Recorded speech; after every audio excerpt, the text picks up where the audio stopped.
त्र्यम्बकं यजामहे सुगन्धिं पुष्टिवर्धनम् उर्वारुकमिव बन्धनान् मृत्युर्मुक्षीयमामृतात्। Om Namah Shivaya, Om Namah Shivaya, Om Namah Shivaya, Om Namah Shivaya. Trambakam yajamahe sugandhim pushtivardhanam urvarukamiva bandhanan mृत्युर्मुक्षीयमामृतात्।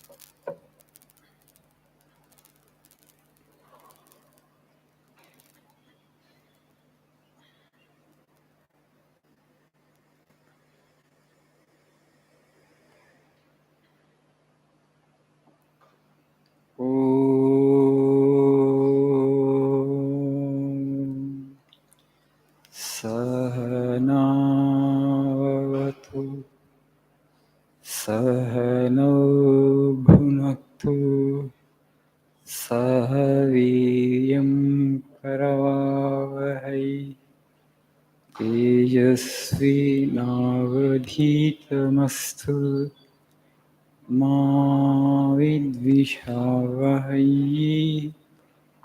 Om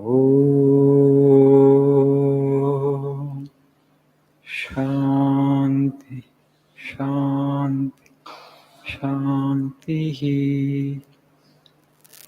Om Asato Ma Sadgamaya Tamaso Ma Jyotirgamaya Mrityoma Mrutangamaya. Om Shanti Shanti Shanti.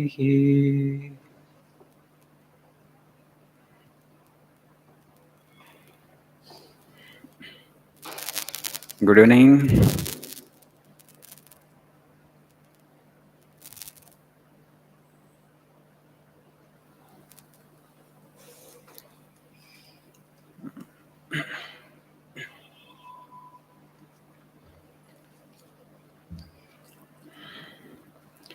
అందరూ బాగున్నారా? బాగా నేర్చుకుంటున్నారు English? All of you are keeping well?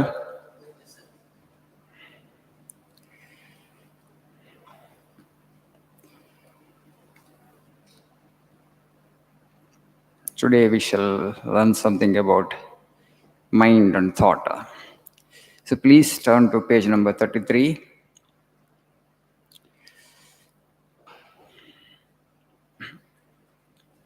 It is thought which is the propelling force in us. Fill the mind with the highest thoughts, hear them day after day, think them month after month. Never mind failures, they are quite natural. They are the beauty of life, these failures. Each thought is a little hammer blow on the lump of iron which our bodies are, manufacturing out of it what we want it to be. We are heirs to all the good thoughts of the universe if we open ourselves to them. This cosmos is filled with both noble, elevating thoughts and mean and debilitating thoughts, weakening thoughts. It all depends, like radio, frequency, there are different stations. Okay, you can adjust the frequency. According to the frequency, the station you can hear, right? The same way, where you keep your mind.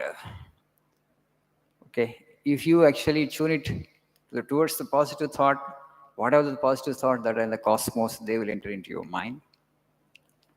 If you lower the frequency, and all the negative thoughts that are in the world also will enter into your mind.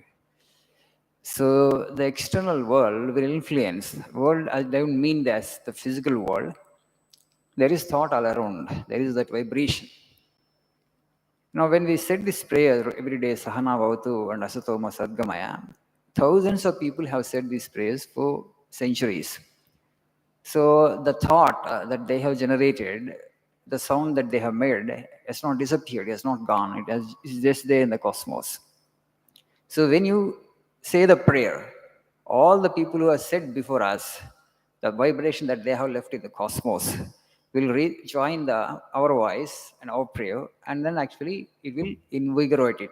This kind of resonance in physics. There is a phenomenon called resonance. When the frequency matches, it gets the energy gets, raised as it were.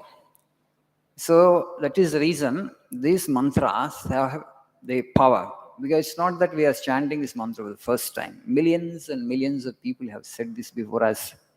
We can take advantage of the positive force that they have released into the cosmos. That's why the mantras there are the sound forms of God.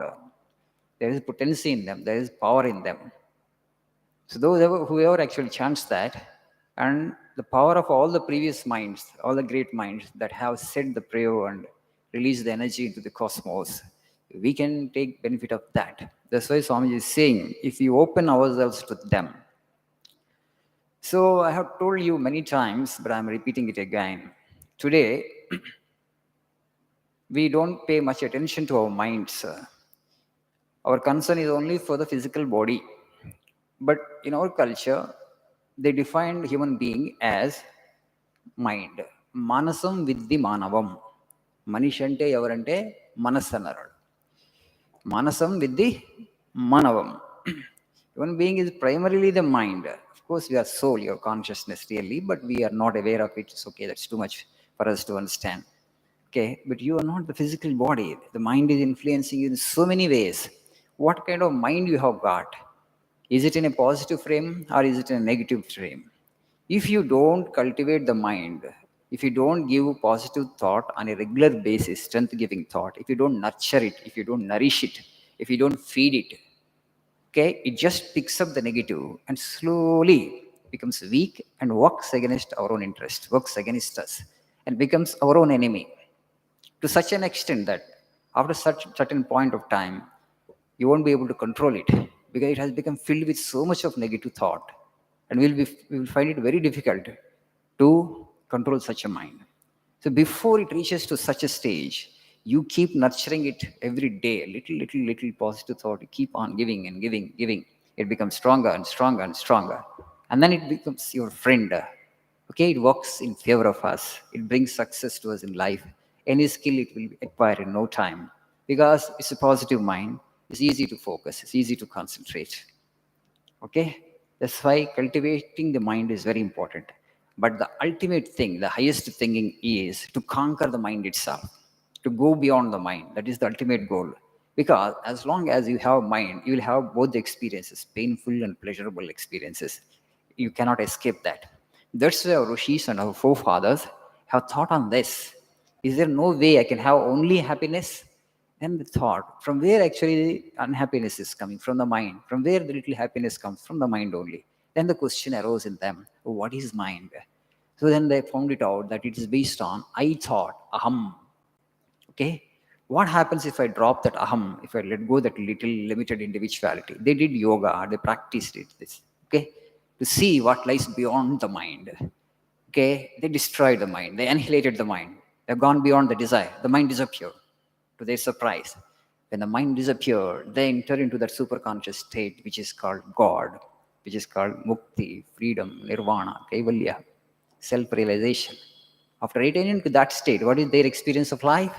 They experience the bliss, ananda, ananda, ananda, not limited, and little ananda, it's ocean of ananda. Sagaram anta anandam anukondi. Not a little glass of water we are trying to sip from this world. Little happiness you want from this and that. Okay? Whereas they have got a full ocean of ananda, the rishis and sages. Then after they declared us, oh Amrutasya Putra, oh human being, you are not ordinary. You are the child of immortality. Amrutasya putra, putri. You are the child of that immortal bliss. ఆ పరమానందానికి నువ్వు వారసుడివి. నువ్వు మర్చిపోయేది పూర్తిగా. You have forgotten your real form, real swarupa, and searching for happiness where it is not there. You may search for, births, lifetimes, but you will not get it. Beyond the mind, just across the mind, it is the sagara of Ananda. Okay, it's an infinite ocean of Ananda. Of course, but to conquer the mind, you have to practice yoga. Sometimes one birth is not sufficient. Gautama Buddha had practiced for 547 births, okay, before he became Buddha. He had been practicing perfection in all his previous lives. You get them as Jataka tales. Buddha himself would narrate those tales. Before I was born as Gautama, in such so and so birth, okay, in such and such birth, when I was born as so and so, I did this, I did that, I did this, you tell. So it's the journey. We're all on the journey. So the negative thought, weakening thought, you will overcome through positive thought, okay, strength-giving thought. And afterwards, you will go beyond thought itself, good and bad. That's the goal. So before you expect to reach that goal of conquering the mind, at least nurture it and keep it in a positive state so that it will help us, it will act as our friend, and it will help us to secure and to attain these mundane goals like, good job, acquiring skill, ఏ language అయినా కానీ మనసు కరెక్ట్గా ఉంటే ఏదైనా నైపుణ్యాలు సంపాదించుకోవచ్చు కదా. కాబట్టి రోజుకంతా పాజిటివ్ థాట్ లోపలికి తీసుకుంటూ ఉండండి. Strengthen it, and just see how much of power comes, okay? Thank you. Nice evening.